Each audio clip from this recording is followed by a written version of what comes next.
So I'm Linda Hamilton. I'm the Redlands coordinator of the Accelerate Neighborhood Climate Action, better known as ANCA, okay, just the acronym. And I'm just so amazed to see how many people are here tonight. Is this incredible? Composting. It's wonderful to see so many different people, all ages. So this is really great. Thank you all for coming. So I'm wondering how many of you are here for the first time to an ANCA event? Oh my goodness, quite a few of you. Okay. Well, then I feel obligated to tell you a little bit about ANCA, just a couple of sentences.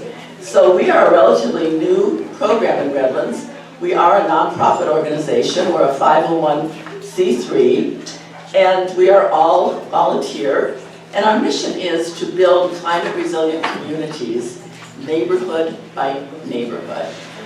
And so we have two major programs through which we do that. One is our monthly educational program or event, which is tonight is one of those. We call this program Resilient Living, Facing Climate Challenges Together. And the second program is our neighborhood climate action program that helps to encourage neighborhoods to come together and create plans for how to make their neighborhoods more able to withstand the increasingly severe impacts of climate change, and how to work together in reducing emissions, which is finally the only thing that's going to stop the warming. So those are the two major things that we do right now.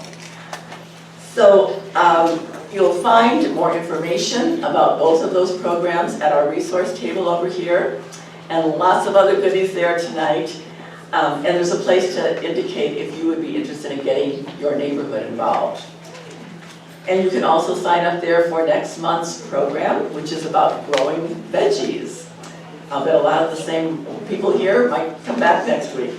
And then there's also a sign up there for a special tree planting demonstration that's going to be happening in a couple of weeks.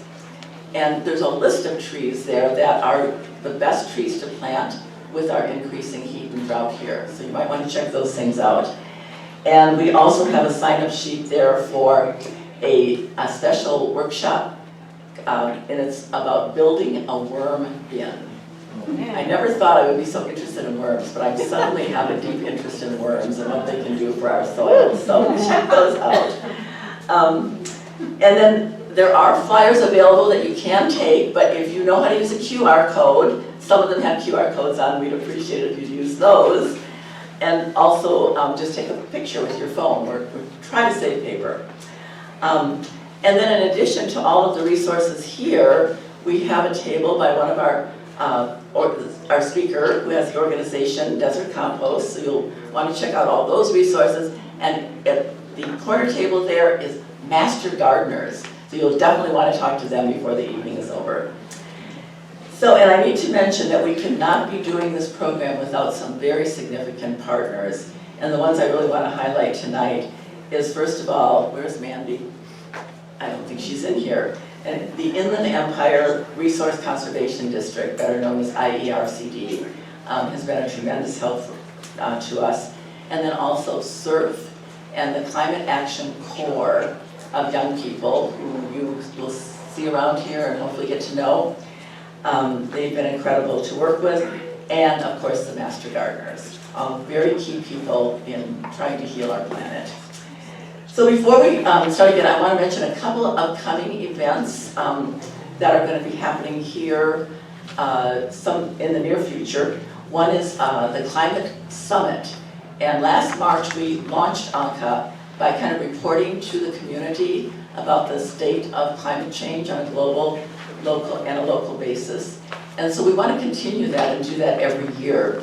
And so we will be bringing that to you possibly late March or early April. So keep your eye out for that. And the second big event that's coming up that I'm really excited about is Earth Day 2023. And it happens to fall on a Saturday this year. And so what we are doing here in Redlands is a day of climate action in Redlands. And what that's going to look like is climate action plans going on all over the community, sponsored by various groups ranging from schools to faith communities to service clubs to neighborhoods to groups of friends, book clubs, bike clubs, whatever kind of a group of people you can imagine, because climate change affects us all, right? So we're encouraging people, find something, a project to do that will help to heal the earth. Gather your friends. We have a website, we'll be putting it up so the public could attend and help you out. So you'll hear more about that in the coming weeks, but there's a sheet there on the very first table there that tells a little bit about the kind of projects that you might think about doing. So I'm assuming that everybody here tonight is here not just because you love dirt, but that you have some concern about the destabilization of the climate. And if you've been paying attention to what's been happening in recent months, you may be getting even a little more concerned. Anybody feeling that? Yep. And I've even heard scientists say that the severity of the climate impacts that we're seeing now this year are significantly exceeding what they had expected to see at this time when the warming is still below 1.5 degrees Celsius, right? And it's really good, that corporations and governments are stepping up, finally, starting to do something about this. But I always like to say that this is a World War II moment. This is a time where everybody needs to be involved. And that's really what ANCA is about. And tonight's topic, composting, I think is one of the best ways that everybody can be involved because it would make such a big difference to greenhouse gases and also to our soil. And it's something that we're actually now required to do by California law. You'll hear more about that from our speakers.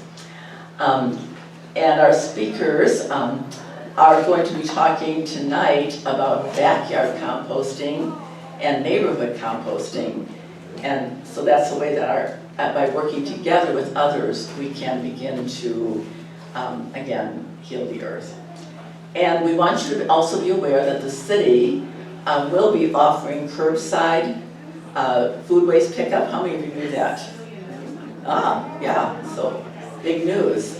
They are required by law also to do that. And that will be starting fairly soon, but there is definitely an important role for both kinds of composting. The curbside that cities will do, and also what you can do in your backyard or neighborhood. And our speakers will help you understand how both approaches are needed.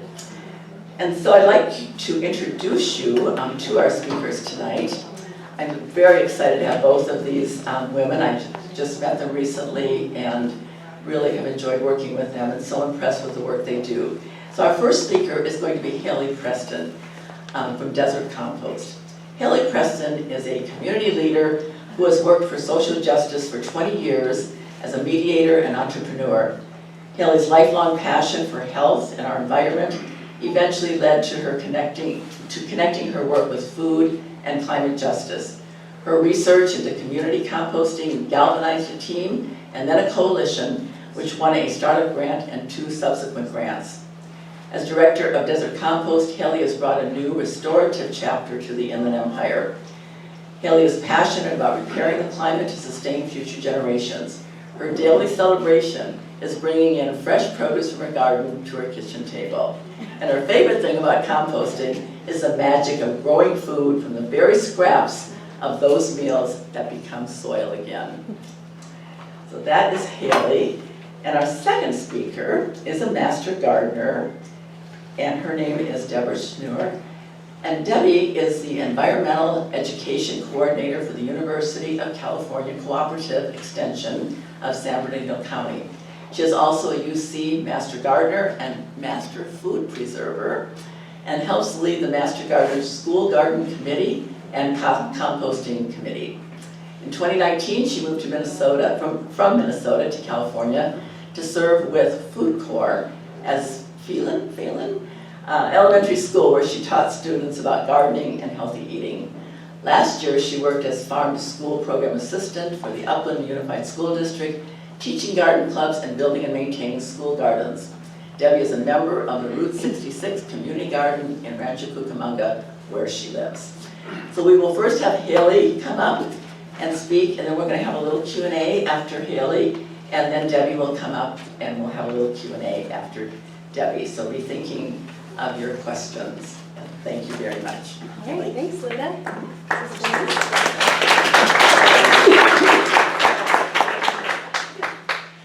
Good evening, everyone. Thanks so much to ANCA for having me here tonight.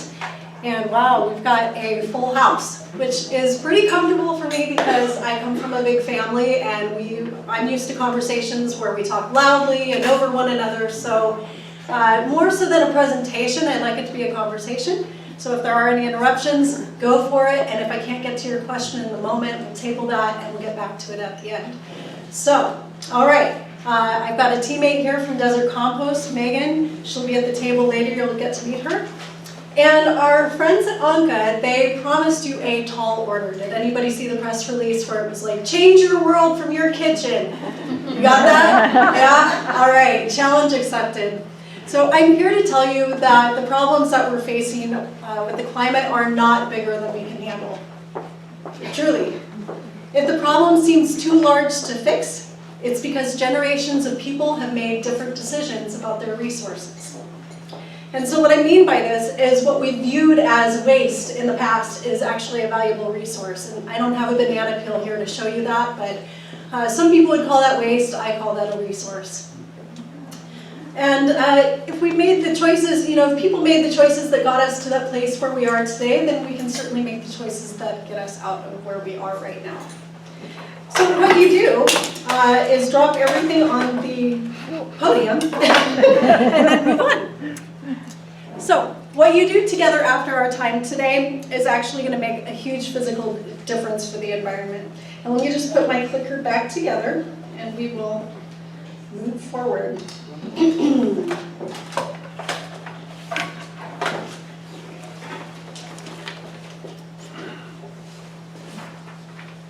Okay, so the whole reason I'm here in the first place is because we actually started some collaborations and some conversations that led us to bigger picture thinking. I actually cold called Linda one day and said, hi, you don't know me, but it looks like we've got something in common. We've got a lot of things going on together that we can do good stuff in the world. So what I'd like to do tonight is to pretend like we're one big family in the kitchen together. I know that's a lot of butts in the kitchen, but that's okay. We're comfortable with the mess. But tonight, ultimately, you're going to get the tools and information that you came here for. I promise you will leave here feeling a little more familiar with what composting is and is not. But none of it really matters if we can't utilize that information in a kind of system that makes sense. And what do I mean by that? Well, ANCA's whole presentation, let me see, is resilient living. So I have to imagine that we all have that in common. There's a certain level of resiliency. So you all heard a couple weeks ago about the FAA thing, right? The flights that were stranded across the country. Like, not a single flight could go anywhere because of what? Do you remember why? Computer. One guy. One guy. He replaced one file with another file. That is not a resilient system. But did you also hear about the stories throughout the floods of communities that banded together, that brought food and clothing and shelter to one another? That's the kind of resilience we need. And the systems where you can turn to your neighbor and know that you have people. It's no coincidence that ANCA has neighborhood. That's hugely important. So right now, since we're all in a classroom environment, I'm usually out here without a microphone. I'm in front of the compost pile, I got my boots on, and this is not the typical environment which you'd see me speak. So I would like you to get connected to your neighbors. And in just a moment, I'm going to have everybody turn to your neighbor on your left, and you have two questions. You're each going to get a minute to talk with each other. First question is, what is so important to you about composting? Second, who is your most important neighbor and why? You got that? What's most important to you about composting? And who's your most important neighbor and why? You have 1 minute, so neighbor on the left. It's big and scary, I know, but you can do it. Right? Clearly, this is a group that does not need any energy from me. I think my job is done. So, all right, so I'd like to hear from a couple of you, whoever thinks you got like some of the most interesting answers. And I'm also curious, did any of you get the answer, the most important neighbor is the one I haven't met yet?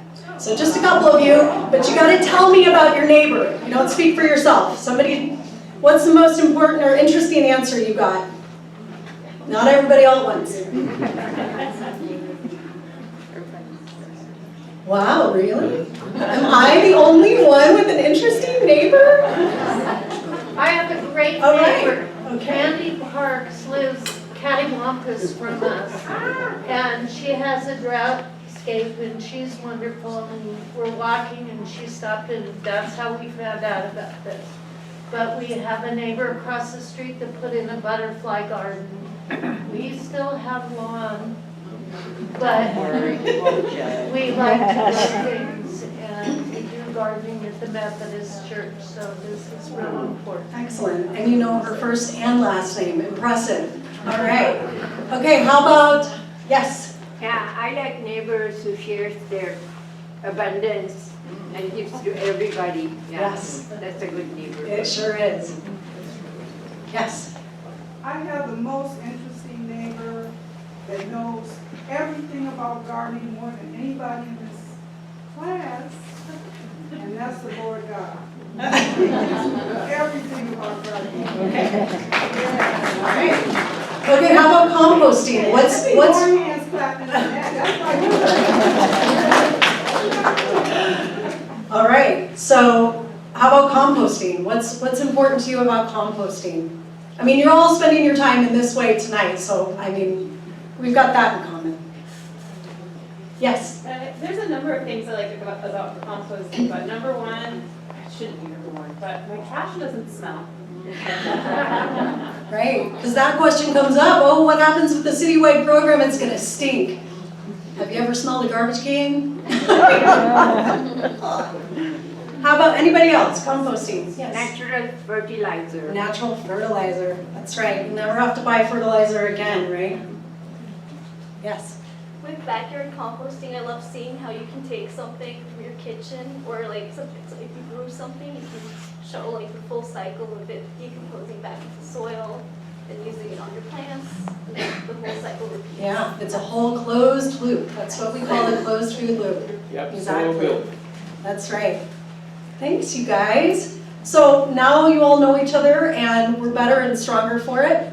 And that's really important. I just wanted to highlight that before we go into nuts and bolts, because really, you know, like if you turn on the television these days, it's like people are screaming at you, they're telling you what to think. And it's important to remember that what we have is right here with each other.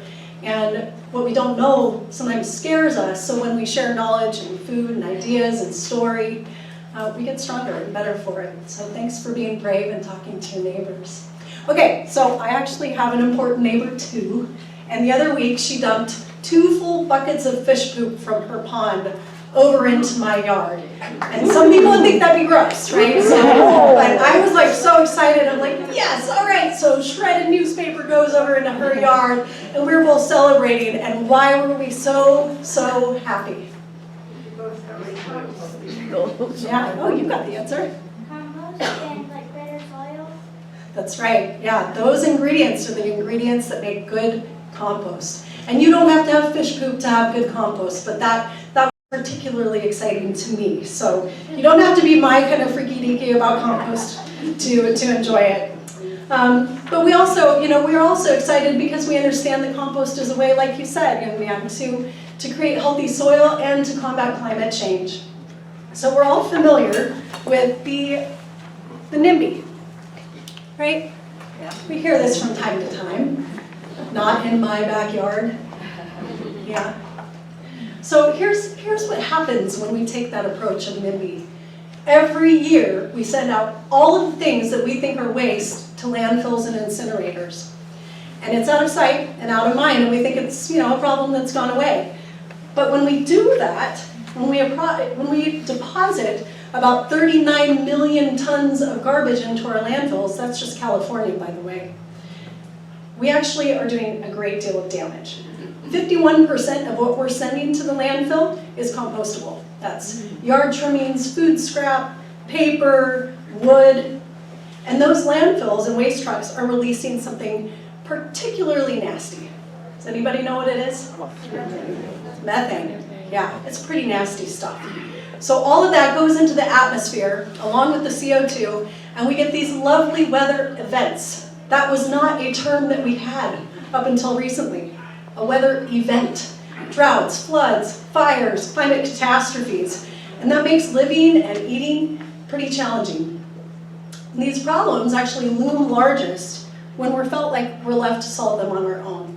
So I really applaud you for coming together tonight, banding together in your neighborhood climate action, because after the pandemic where we felt that isolation really strongly, it's time. We're the ones that we've been waiting for. So before I began this work, I was under the impression that a potato peel was a potato peel and it would break down eventually. So what's the big deal, right? Let it go down the garbage disposal or let it go into the garbage. And there's a thing that happens when our compostables go to the landfill. They actually don't break down. They break down improperly because there's low light and low oxygen. And some of you already know this, so this is kind of a repeat. But in those low light, low oxygen conditions, they just fester and emit the methane that we were talking about. The other thing that happens when we send those to the landfill, those nutrients are separated from us forever. We never get them back. They're in the landfill, unavailable to us, unavailable to our crops and our gardens and our farms. And those nutrients are also our allies, and our allies in climate resilience and climate action. And what I mean by allies, and this is something that I hope, if you take away nothing else besides, this was a fun way to spend your time, I'd like you to remember this, that composting does something quite remarkable. It draws carbon down out of the atmosphere and stores it in the soil. And what loves carbon? Plants. Plants love carbon. It's a perfect solution. It's a perfect system. But composting literally draws it down. And when you send it to a landfill, it does the exact opposite. So knowing that our environment is impacted by the methane emissions and changing how we dispose of our food is one of the top ways we can reduce those emissions, we say yes in my backyard to composting because this is a more resilient system that nourishes the ingredients of new life, new growth, and new potential. And it's a solution that you can start utilizing today. I promise you're going to learn how to do that. You're going to be able to make an immediate impact on our society. But you don't have to take my word for it. I've got a little video for you here. Let's see if it comes up. And who's techie here?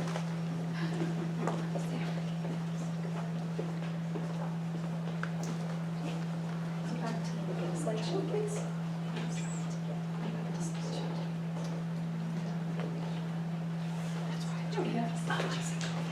Have you ever looked at a banana peel and wondered, all that time spent nurturing a banana and now it's just waste? Could this humble peel serve a greater purpose? Currently in the US, over 60 billion pounds of mineral-rich food material go to landfills each year. Imagine if we developed those billions of pounds from the landfill and turned them into compost. Imagine our cities, vacant lots converted into food forests. Imagine abundance everywhere. And it can help reverse climate change. But most likely it won't. Why? Because they're insane.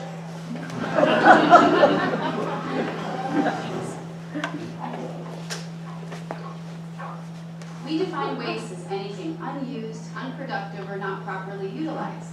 But waste is a human invention. We're the only creatures on Earth who don't live a zero waste existence. Yep, thanks to trillions of microbes that are in and around everything, including us. Anything that lives gets repurposed and contributes to the growth of new life. Some 500 million years ago, these microbes brought plants onto the land. The microbes provided minerals and water in exchange for carbon sugars produced by the plants through photosynthesis. This resulted in a terrestrial explosion of life. More life meant more excretions and deaths, which meant more food and nutrients for decomposers. and all soil life, known as the soil food web. This increased the abundance and biodiversity of ecosystems and turned barren land into fertile soil. Today, composting mimics this natural upcycling process, transforming combinations of organic material into life-filled, nutrient-available organic matter. Compost isn't just mulch, manure, or food waste on its own, nor does it stink. Compost has the aroma of the forest floor after a rain. It also has superpowers. Compost can enhance food nutrition, increase crop yields, and strengthen plants' immune systems, all while increasing the soil's water holding capacity. And compost stimulates plant growth by bringing in microbial life, nutrients, and water-retaining humus to depleted soils. More plant growth takes even more carbon out of the atmosphere. Microbes feed plants. Plants feed microbes, and the self-regenerating soil carbon pump cycles on, building soil. Compost is a regenerative substance. It isn't just fertilizer. It's an essential microbial source, a probiotic for the land beneath our feet. Now, while we've made some great progress recycling paper and even composting yard trees, currently in the US, over 50% of trash going to landfills is food scraps, paper, yard trims, and wood, all compostable materials. We are throwing away the very building blocks of life. Only 5% of our food scraps get composted. 5%. That means over 60 billion pounds of mineral-rich food material must fully open, the weight of 4.5 great Egyptian pyramids, go to landfills each year. Aeronautes creating methane gas, greenhouse gas up to 86 times more potent than CO2. And it's not just food. Grass, leaves, and clippings, all designed by nature to pull back to the ground and increase fertility, are shipped miles to landfill. Now, that's insane. Some city governments are finally stepping up by providing food bins to make composting more available, but too often they're misused. Toxic material, trash, is being mixed with the stuff we grow our food in. Just stop it! Don't put toxins or non-organics in that bin, please! Our current agricultural system robs our soils of carbon and biology, replacing them with chemicals, leading to more degeneration and desertification. We've broken the regenerative loop of life. It's crazy. Without soil, life on land as we know it is impossible. And soil without life, it's just dust. If the soil has been stripped of its life-giving qualities, what can help save our future? Properly made compost. The soil would be spongy again, retaining water and restoring our underground water supplies. Fertile farms producing tastier and more nutritious food and no longer covered in toxic chemicals. Imagine a farm to table to compost to farm system. This is the regenerative system our future depends on. And doing it at home is easier than you think. You can't at home? Use your green bin. If you for some reason don't have a green bin, request one from your city. Or find a neighbor or community garden who can use your compostables. Cities like San Francisco, Los Angeles, St. Louis, and my hometown, New York, are leading the charge. Thank you. Countries from Haiti to Australia are using compost to address food security and desertification. Schools, hospitals, and restaurants are waking up to composting their food scraps. Scientists and compost manufacturers are improving methods, making our superhero even more powerful. Yes, life isn't over for the humble peel. Along with other organic material, it can help restore fertility to our soil, regenerate our food systems, clean our water. And it can help reverse climate change. Really. Okay, so what can you do? Do all you can to support composting. If we're to keep the planet habitable, human beings must participate in regeneration. Each of us can play a role to help regenerate our planet simply by composting. The cycle of this can make or break us. You choose.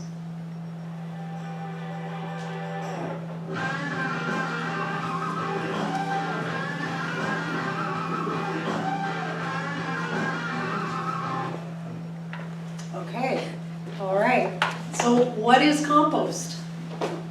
We have decomposed organic matter. You have browns, which are your carbons, dry, coarse material, that's newspaper, that's yard clippings, and you have your greens, which are your moist, dense, nitrogen-rich material, usually what's coming out of your kitchen. And then you need two other things, air and water, and that magical combination invites something that's really spectacular, bacteria and fungi. You may not realize how important those are, but that is our microbial network that's underneath everything. It's the foundation of all life.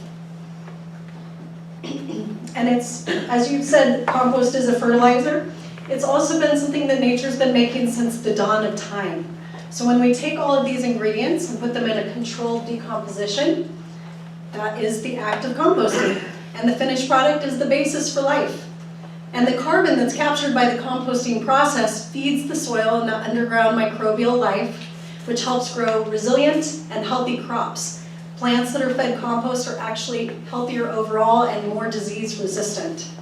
And high carbon soil is rich and black. We actually brought some for you to look at tonight. It came from my compost bin. It's been sitting in that jar for a year, so I'm not sure how dense it is, but I can tell you it probably looks different from the dust that I brought with it. So let's examine the difference between soil and dust. And I live in the Coachella Valley, so if any of you spend time down there, you certainly know how fast the wind can take topsoil away. And we've actually lost about 1/3 of our nation's topsoil due to erosion and pollution. Doesn't seem like that big of a deal maybe, but when you consider that it takes 10,000 years to build a 1/4 inch of topsoil, it's pretty important stuff. And that's how we grow our food, that's how we stay alive. So, a good soil that is built with compost is loamy and rich and smells like earth.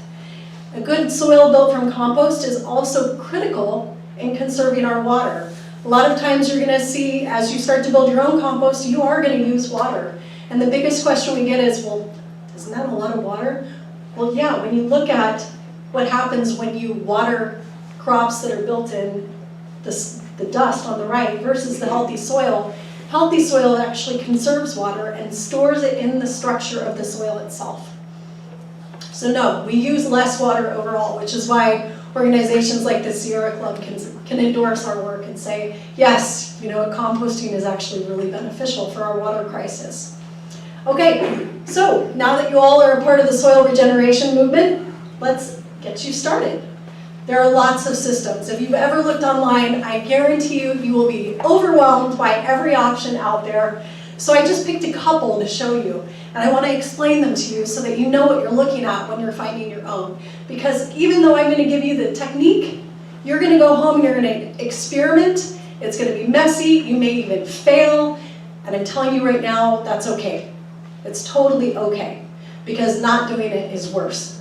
So, on the left, we have a tumbler. Tumblers can be convenient because they keep it all nice and tidy in our area, the Coachella Valley and in the Inland Empire.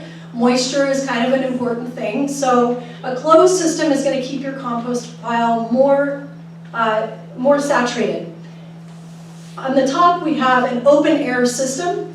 And these are okay because, you need air to break the nitrogen and the carbon down. So this system lends itself to more convenience. You can lift the crate off, turn it to add the air. And then we have on the bottom right, this is something called an anaerobic system. That's where you're throwing that stuff in there and you're leaving it and forgetting about it. It just sits there. And that's okay too. You've got a question? Are you going to discuss vermiculture? You know what? I brought my worms. Okay. Said no one ever. Like I buckled them into the back seat. That's, it's a sickness. And are you also going to trench composting? Am I gonna what? Discuss trench composting? I cannot hear, I'm sorry. Trench. Just Trench burying compost. it in the ground. Well, I think you just discussed it right there. So, We could if anybody wants to know how to trench compost, your neighbor right there. Bury it in the ground. Post hole composting, yes, that's nature's oldest way, right? It's like dig a hole, put it in there.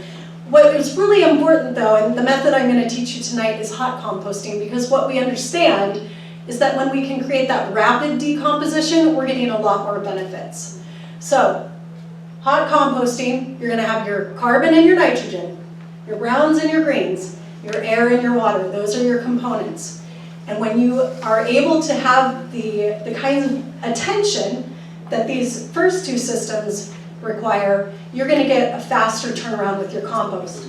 The system on the bottom right, it's gonna take you a little bit longer. For those of you in the room who are patient, you don't mind waiting a year for your compost, go for it. I can't use compost fast enough, so I want a quick turnaround. Any more random questions? I like that one, thank you. Because anaerobic, right, is like that green bin on the right. That's like put it in the ground and let it be. Yeah, yes? The junk mail, colored things, you know, like. Here's why. So if you're gonna use paper, don't use the waxy, shiny stuff. It has a nasty chemical. You really don't want that anywhere near you. It's part of the plastic problem that we have. They're coated in that lovely chemical that nobody needs to be eating. So that's receipts, the plastic mailers, but your newspaper, your printer paper, ink is okay because everything is soy-based ink these days, so you're safe with that. Okay, so we're not outside, but I'm gonna teach you a little bit about how to build. First, I'm gonna go over a couple other systems here. This is like a total DIY cinder block. You don't mind looking at it, seeing it, smelling it. It will smell, but not bad if you're doing it well. Smell is okay. Your greatest tool is gonna be your nose. So right here you can see there's two bays. The reason why, and I just toured the surf farm today, they're using the bay method where you're turning and that there's stages of compost that you can actually monitor. So there's the one that looks like it's curing, and that's their new pile on the right. Up on the top right, if you see one of these, they're gone and outdated. They're no longer made, but they are a treasure. They're called biostacks, and they make composting really easy, but I just want to give you that tidbit because I would hate to see them go in a landfill. If you see one at your local garage sale or something, just snag it. Okay. Vermicomposting, I promised you. You can do this in all sorts of ways. For those of you who do not have a yard or space or the wherewithal, and you are totally fine with having worms in your laundry room during the cold months, this is for you. Why? Because worms are like our greatest decomposer. They will take care of you long after you are gone. They take care of everything. This is not your earthworm. These are your red worms. And they are magical, and they create nature's best fertilizer. So you can see these systems, a lot of them have little spigots. That's because there's a leachate that comes off of your worm bin, and that's magical also. That's a great fertilizer. You need to dilute that because that is very, very potent. But the worms will be able to eat anything that's coming out of your kitchen. They are not fond of citrus, garlic, or onions, so don't do that to them. And don't give them meat. They're full-on vegetarians. The original veggie.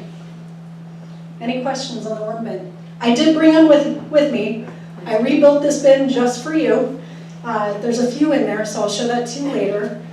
They do not smell. I keep them in my laundry room in the heat, in the Palm Springs heat, and in the cold months they come inside, and then in the perfect weather that we're going to have in a month or two, they'll be right back outside.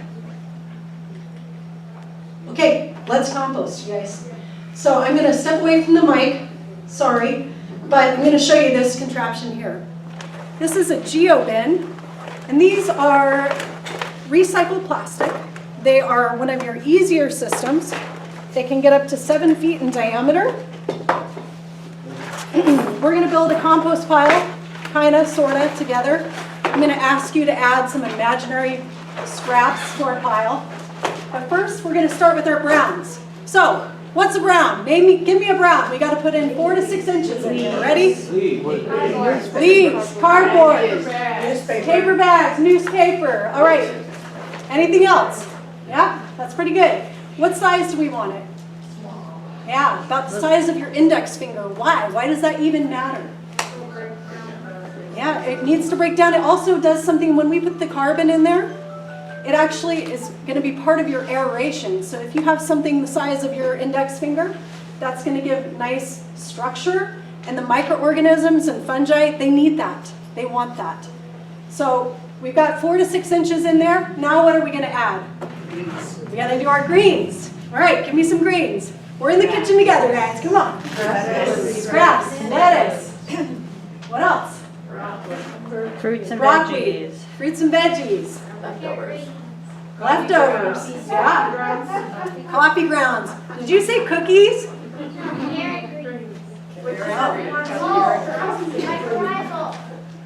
What?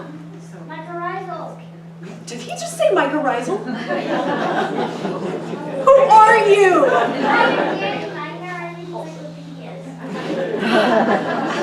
Danny, can you come teach the class? Okay, he knows mycorrhizal. That's like so cool. Okay, so now we've got our browns and our greens. Now what do we need? We're building a lasagna. I mean, truly, water. Water, we need a little water. And you know what, I skipped a step. We gotta water those browns at the bottom. What we do, and the cool thing about this, it doesn't have a bottom. It's really kind of fun because when you build it on your native soil, that soil has this like communication that happens. Remember how I talked about it's like this whole network that happens. You guys have all seen Avatar, right? Yeah. It's super cheeseball, but it's actually like legit. There's this whole network underground. So when we build our compost on top of the earth, those organisms start to communicate with the organisms that are in your compost pile. So we water it down, wake it all up, and then we add more browns. So we got our lasagna, and we water it again until the water's coming out. We got to make sure it's nice and moist, and then we put a cover on it, and then we get to be lazy. I mean, really, that's about all the effort you need to put in there. A couple weeks, I like to come and like measure my compost, stick it in here, check the temperature. I use manure in my compost recipe, so that kind of jacks up the temperature between 140 to 160 degrees. If you ever hear anybody talking about a compost pile catching on fire, they're fibbing, they're storytelling, because that just doesn't happen. You guys know, you do this every day. There's no chance of that. The only time that could happen is if you're building like a 50-foot pile that's unmonitored and you've just like gone nuts with compost. So we want those temperatures because that creates the rapid decomposition. We also want to make sure that if you're getting your compost, I have a little bin under my kitchen sink. I take it out every day, I don't wait. Not just because it gets stinky, but because the first 2 days of decomposition, that's when most of the methane gets released. Like 80% of the methane goes up into the atmosphere. So I'm at time, and I don't think that you guys are ready. So hold on just a second. All right, so we've got that. We're going to go into a little more here. These are some of the other options. You're going to see some stuff on here that I wouldn't recommend that you put in your home composting system. We're community composters at Desert Compost. You have some other composters in the room here, Summer's Prep, we have Surf, and we have Route 66. We can take the meat, the bones, the dairy, because we're making sure those temperatures are getting high enough that we can break all of that down. Super cool. You can experiment in your home composting bin. You're probably going to get some smells. It's not the greatest, but you know, again, you can try. Riverside County's got a good home composting list. I think there's some over there on the table for you. This is what it looks like. These are our friends at St. Margaret's. This was the first community composting site in the desert. And this is right before we're turning it. So we unwrap the geo bin when it's time to turn. A couple weeks go by. We're ready to add some air. So what do? Shake it, lift it up, move it over, take your pitchfork or your shovel, and turn it into the pile and add more browns and greens again. That's your lasagna. You're just repeating the process. Every 2 weeks. Every 2 weeks, every 3 weeks. If you want to go faster or slower, that's entirely up to you. You're going to have compost break down faster the more air that you're adding. But you want to let those microorganisms do their job and like don't disturb them for the first week at least. And Debbie, you can correct me if I'm, on the fly with this a little bit too much. We have experts in the room here. All right, so this is what it looks like when it's in there. And then this is a garden that we actually rebuilt from finished community compost.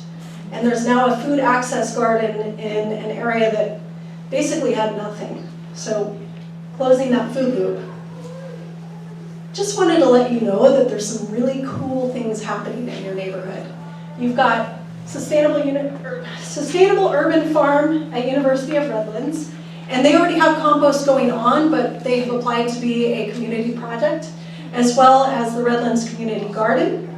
And then we've got 2 other operations already happening, and Summer's Prep over here, if you want to speak to these guys, experts in the room, they are also part of community composting projects. So if you don't want to do it at home, that's okay. I'm not judging you. Nobody in the room is judging you. But there are ways for you to get involved and know that this is somewhere that you can learn. This is a quickie presentation on how to. And if you really want to geek out, you can train with us as master composters.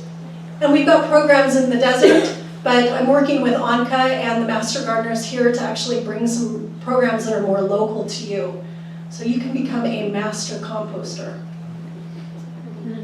All right, so I got to give you a little bit of spiel before I turn it over to Debbie.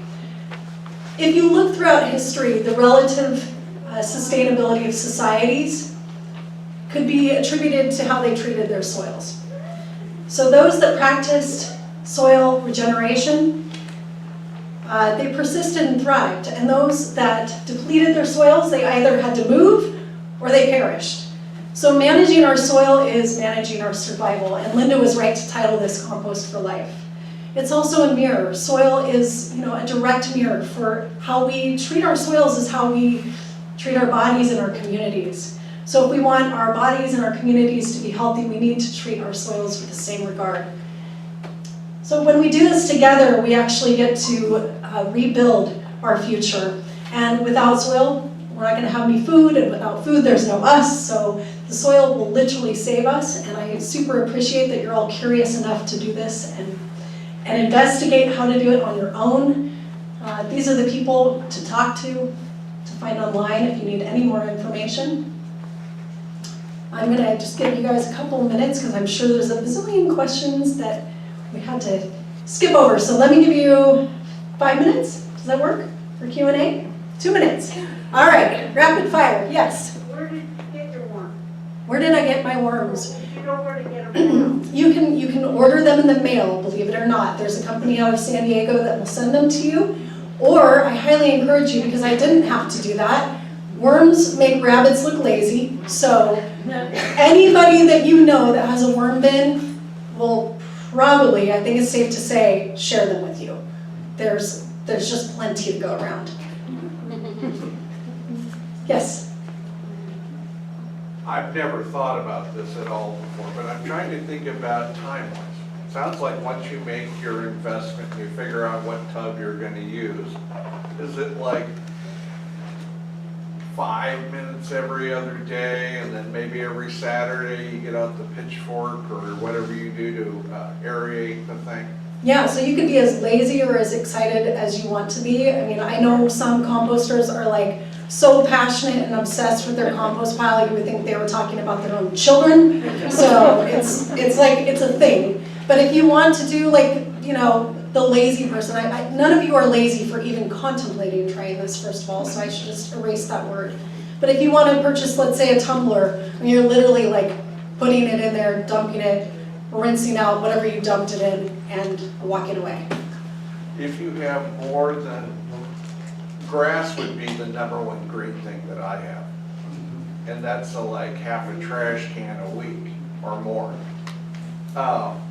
Would that ruin the composition of this thing? Yeah, so you're going to want a healthy ratio is about 50-50. So 50% carbon, 50% nitrogen, or 50 brown, 50 green. So too much grass in there is going to do something really stinky. I mean, if you have that much grass, you know it starts to stink after a while. It's like ammonia. So you're going to want to use little sprinkles. Also, grass gets kind of clumpy. So I would say if that's your primary source, you're not using any food scraps because that's your green too. Of course, but that's minimal. I mean, Yeah. It's like a pound it's not even a pound. Your average person, if you're really, really scraping everything off from your kitchen counter and your food prep, your average person is creating about 12 pounds per person per week. Well, No joke. And we weigh it. I do this for a living, so I'm weighing this stuff every day. Yeah. But grass, that's when you start sharing your grass with your neighbors, and that sounds so like 1960s, man.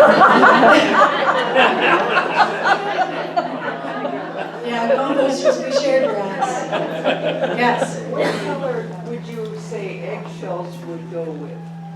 What color? I mean, eggshells are. Yeah, so, right, so they're gonna be part of your nitrogen.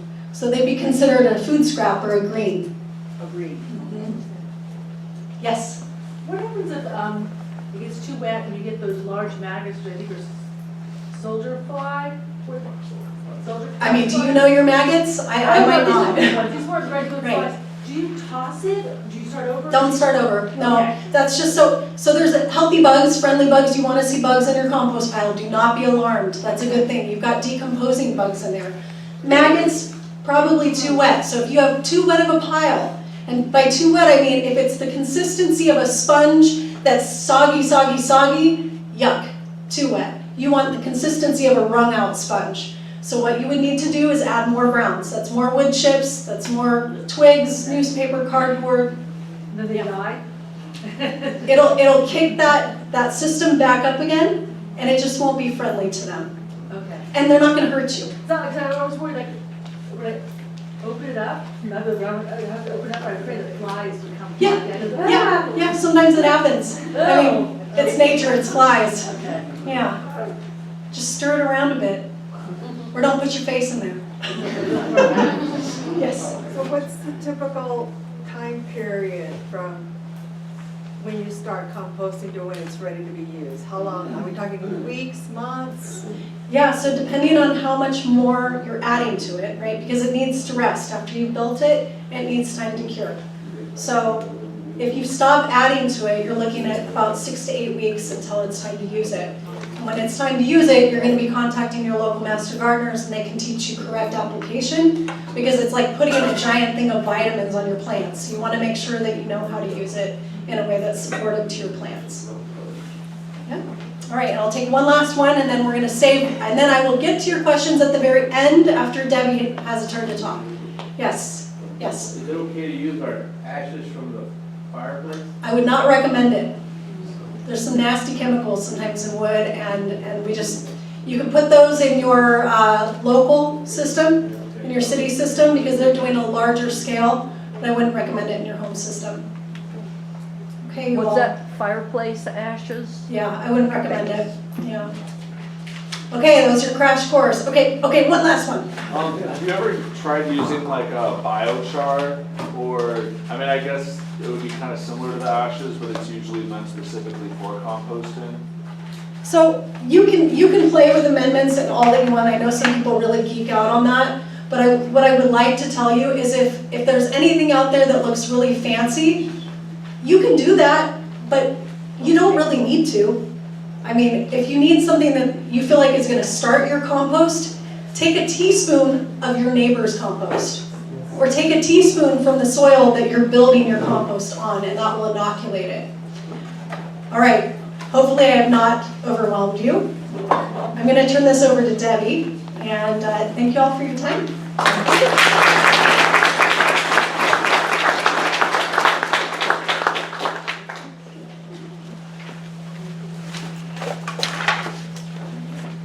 All right, I don't know how I'm going to follow up that presentation. But I will try, but thank you very much, Haley, for a really entertaining presentation. So when Linda asked me to speak today, she wanted me to discuss the kind of assistance that master gardeners can offer for your projects. So today I'd like to introduce you to the UCCE Master Gardeners of San Bernardino County, and if time permits, we could talk a little bit about Senate Bill 1383, which is about organic waste recycling, and it's the bill that's promoting interest and action around composting lately.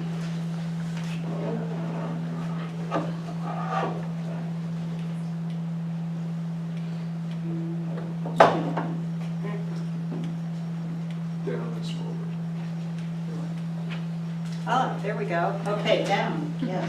All right. All right.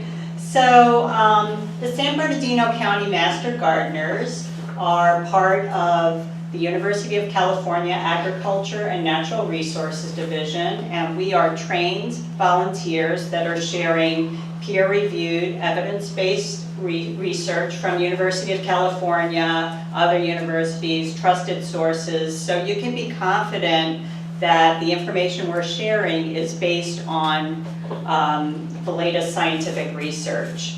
And Master Gardeners go through a rigorous training program, and we're required to complete 50 hours of volunteer service our first year, and then 25 hours the years after that, and also 12 hours of continuing education. So Master Gardeners are involved in a lot of different activities. You'll see us in a lot of different places.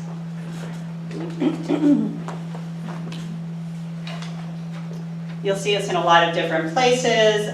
We have a helpline. We do presentations like this one, demonstrations, panels, info tables. We've got one back there right now. We do school and community garden support. And the areas that we focus on are sustainable landscapes, food production, and healthy communities and environments. And all those relate to neighborhood climate action. So Master Gardeners are also part of University of California Cooperative Extension, which runs programs between the university and the county. So you'll see the different programs in different counties. Some other programs you may have seen in San Bernardino County include FNEP, the Expanded Food and Nutrition Program, 4-H, Master Food Preservers, and also there are academic advisors in areas like natural resources and horticulture. And if you'd like to learn more, you can go to our website. And if you're interested in seed sharing and saving, Master Gardeners run a San Bernardino Regional Seed Library where we donate, where we share donated seeds and seeds that have been shared by the community. And right now our location is at our office in the Highland Library, and we are there the second Saturday of the month from 11 to 1, and that is part of our Ask a Master Gardener time. We're right there, right inside the entrance, and we are working to expand that to other locations. We also have free monthly seed saving classes on many different seed topics, and the next class is this Thursday, that's tomorrow at 5 p.m., and it's about keeping a seed journal.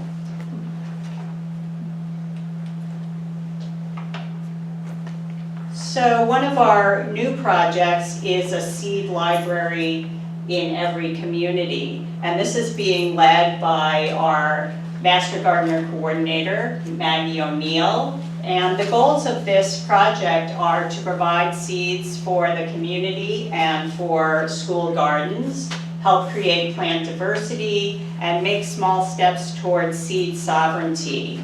So as you know, when you buy commercially available seeds, they're all pretty much the same. You see the same variety of beans, you see the same variety of peas, all those are patented. And that decreases plant diversity and also the adaptability to the local environment. And seed sovereignty is the right of the farmer or the gardener to save, use, exchange, and sell their own seeds. So we want to promote that free sharing of seeds in our communities. So, what's going on here? Could somebody stand here and just keep this going? Thank you. So Master Gardeners can support your seed library by helping you determine the best storage system. We can provide starter seeds. We can help you design the interaction where you're going to share the seeds with the community. We offer free classes both online and in person, and we can answer your questions and provide technical assistance. And so at the end of the presentation, I'll talk about how you can request assistance on all these types of projects. So our Master Gardener program has many different types of committees. One you may have seen or may be interested in is our school garden committee. And as the name says, is to support school gardens in San Bernardino County. And we do that in a variety of ways. One is providing technical support so we can help you start, maintain, rehab a garden. We help with garden design, tell you what to plant and where. Talk about integrated pest management and using less chemicals, weed control, irrigation, and also we can help you start a compost system and do cafeteria waste audits. So to see in the schools getting the food from the cafeteria into composting. And then we operate more on a train the trainer kind of model. So we train the teachers, the staff, the parents who are working directly with the kids in school gardens, and we can recommend garden lessons and activities for the students.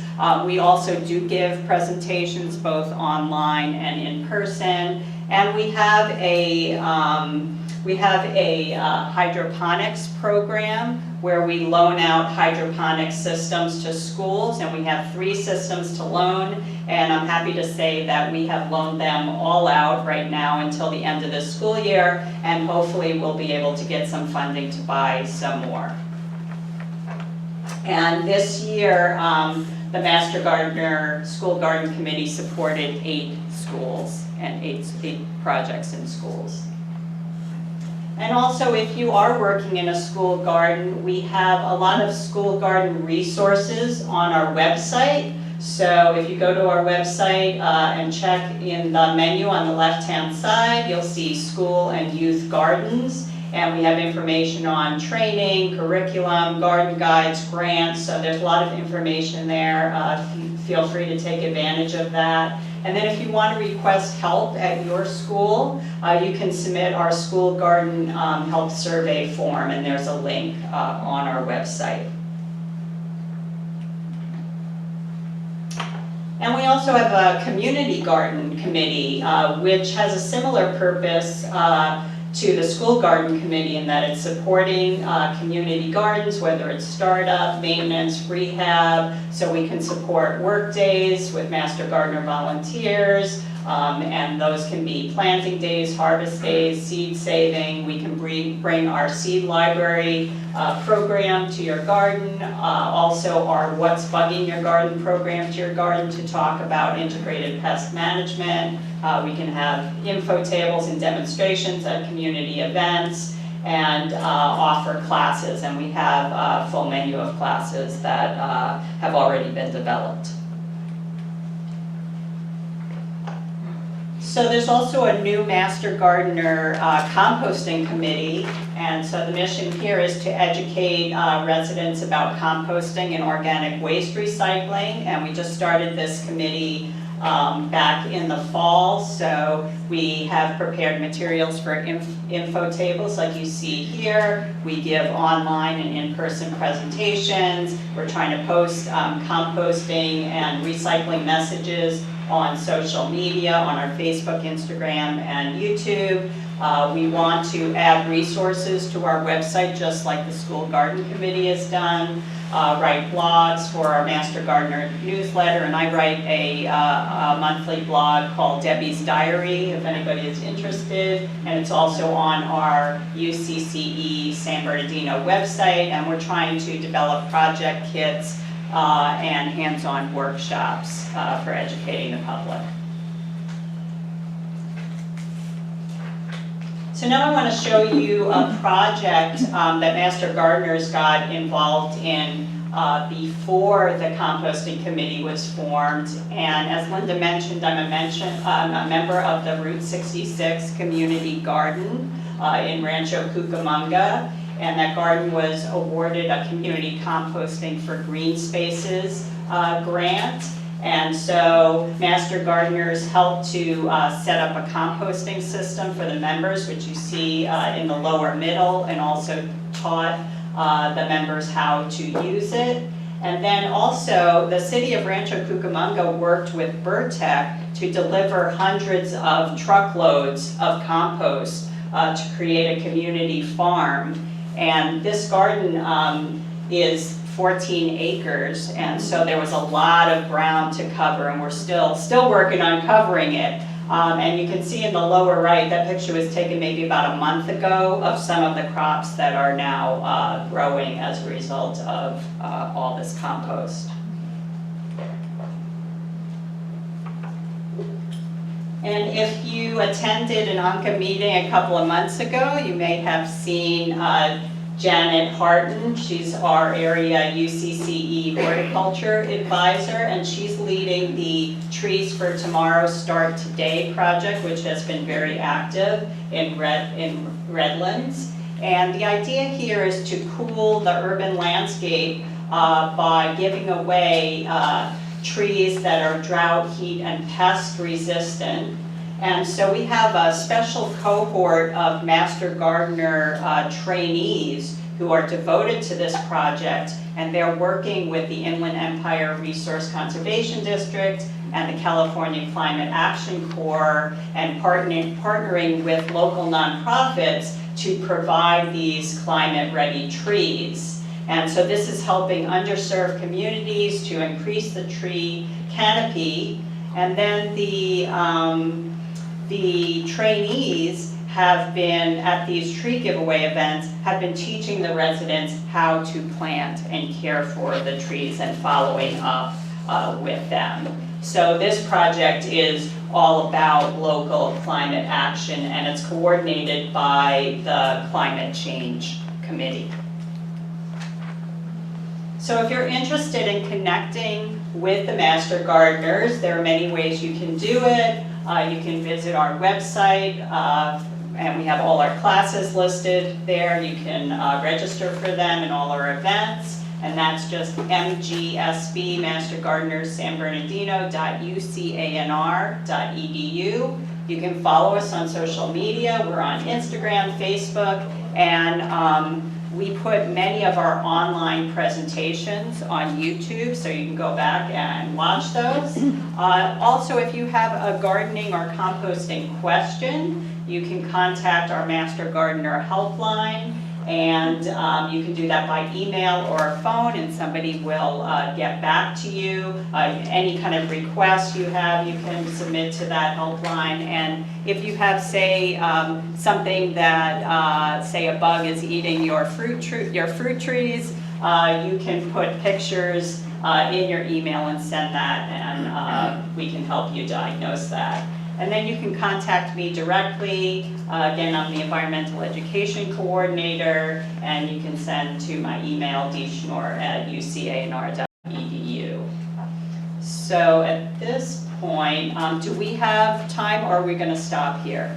I'd like to suggest that if people would like information about that, go back to your table. Great. We hope to break by 7:30. We'll have a half hour for people to connect with you. Okay, perfect.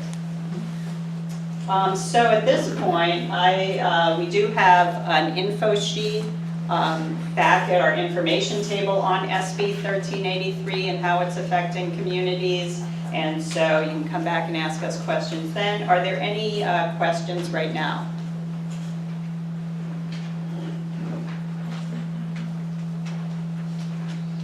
Yes. Are those domes there, are they compost bins? The domes on the right, bottom right. No, I don't think so. I think that is probably electrical. Yes. For that big project, Rancho Cucamonga, the one that you were talking about, the 14 acres, what are you planning to do with all of that food that you're going to be harvesting? I think that some of it will be sold to support the garden and for the local farmers that are working on it. And then some of it will go to food pantries and local organizations.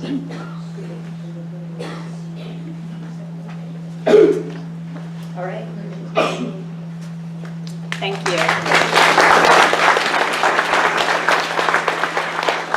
Thank you so much, Haley and Debbie. I don't know about you, but I got a lot of practical information tonight, and I got a lot of inspiration and motivation to go home and really start composting more seriously than we've been so far. How many of you feel that way? Great, great. So we're running a little short on time because we want to give you time, starting at 7:30, to be able to visit our resource tables, talk to Haley and to Debbie, ask more questions. There's a lot of how-to stuff there that you might want to pick up and take home with you. So we want to make sure we have time to do that. And I want to mention again the special workshops that we're having on how to plant a tree. And I know it doesn't sound like, brain surgery, but it's probably a lot of things that we need to know to do it correctly and make sure that tree lives. And then the how to build a worm bin event should be really fun, and you're going to actually get to take one home with you. There is a little cost to that workshop, but check it out. Tonight is the night you get to sign up for either one of those.